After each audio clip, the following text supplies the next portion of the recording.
中央空调安装工艺检查验收，这个高度必须要搞到30以内，不然会影响吊顶。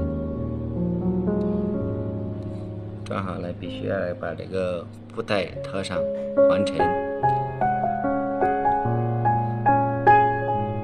然后这些水管必须要走标准，横平竖直。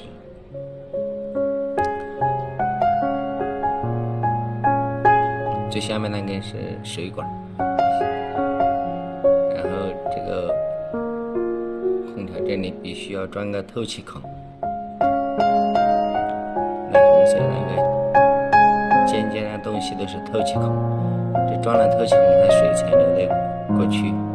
如果不装那个透气孔，水流不过去的。看到没有？这就是透气孔，每台内机那里都必须要装一个透气孔。这客厅是2个空调，这里总共是1台外机，5台内机，1拖5的空调，这里也装了透气孔的，看到没有？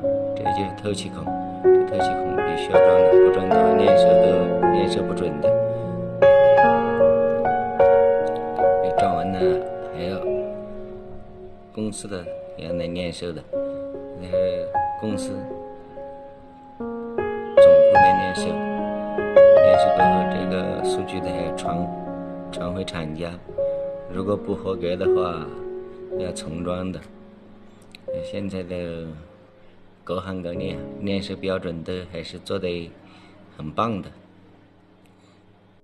这验收标准必须做到位，不然就视为安装不合格，都要重做。